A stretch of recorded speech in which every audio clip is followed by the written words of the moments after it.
Hello everyone, welcome. So this is the today's exam paper review.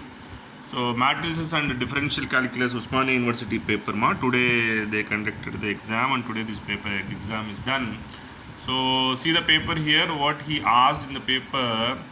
So in the last video I told you M1 and matrices and differential calculus difference is only one matrices unit is different and remaining four units are same, correct?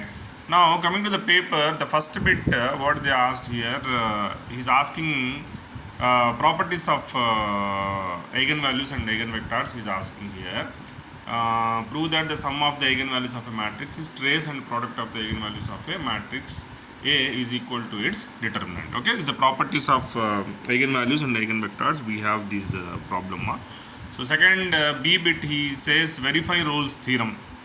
So actually this is a little bit lengthy question, but he gave for 2 marks. Then C bit is asking df by dt total differentiation. He mentioned here x value, y value and z value in terms of t, and you have to substitute t is equal to 0. This is also lengthy question. Now D bit he gave double integral. Then E he gave from vector calculus, unit normal he gave here, correct? Then F1 he says rank of a matrix. Then G is what? State-Stokes theorem. So earlier in the supplementary paper AICT backlog, which I made a video which I send you, the same short answer G bit, there also he asked Stokes theorem, and here also he gave Stokes theorem. Then coming to long answer, second May A bit he asked test for consistency. So this question already is done. So this is there. This is a simple only. You have to make below the diagonal 0, and you have to find rank, and you will get the values of x, y, z. Then he gave reduce the quadratic form to canonical form. Reduce the quadratic form into sum of squares of orthogonal transformation. It's a very lengthy question he gave here. 7 marks. Then coming to third one, prove that log of 1 plus x is equal to x by 1 plus theta x. That is the Lagrange's theorem, Rolle's theorem, and under Lagrange's theorem we have to solve. Then B bit he asking envelope of the family, right? And okay, fourth one he gave partial derivative problem. Then fourth may B bit he is asking greatest volume. So maxima and minima problem he gave here. So next, second part, second side, fifth question he gave evaluate by change of order of integration. This is also similar problem which he gave in the supplementary. That means one short answer and 7 marks, total 9 marks he gave same questions. So those who followed that paper, they could have done these two sums. Then fifth may B bit he gave triple integral. So it's a simple problem only.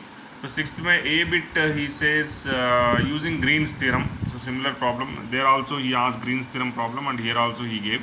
There he says verify Green's theorem, but here he gave only evaluate. That means half of the part of the Green's theorem you can solve. That is enough. Then coming to B bit, he says integral. Evaluate the integral. This is volume integral. No, surface integral he gave, and he gave the sphere also in the first octant he says. Okay. Then seventh may A bit he says expansion, Taylor series with the two variables, Taylor series expansion for two variables he gave here. Then seventh may B bit is what? Cayley-Hamilton theorem he gave, and is asking a power 8. Okay. So these are the questions. That means if you compare the previous paper and this paper, it's a little bit okay we can say, and those who practiced matrices very well, they can solve second question and last seventh may B bit, and those who practice this second unit mean value theorems and all, they could have done this finding envelope and all. So compared to previous problem, this is okay. So now for M2, those who are having backlog M2 and those who are preparing M2, so you can refer these matrices questions. See the matrices problems, what type of matrices problem he asked here. So you can use these matrices problem for practice purpose. See, so that's what I am telling you. So if you follow the previous year question papers, only you will get the models of the questions. You won't get similar questions, same questions in exam. Okay. So only model of the questions and pattern of the questions and you will get in the exam. So my sincere advice is you practice all the methods perfectly, minimum 2 units, so that you can solve whatever the problem he give, you can solve, you can able to solve the problem. If you solve previous year question paper problems, so you can able to solve only those problems. If you get a new problem, no, again it will be little bit difficult and all, you make mistakes. So instead of getting 7, you can get only 2 to 3 marks. So try to practice all the questions at least 2 units, and remaining 3 units, if you want, you can go for important questions, so that at least you can get 30 to 40 marks out of 70, so that you won't get the backlog, and you will get the minimum some passing and passing marks. Okay, so go through this paper, just compare this paper and practice this. Those who are preparing M2, check this matrices problems, so that you will understand how he is asking questions. Okay.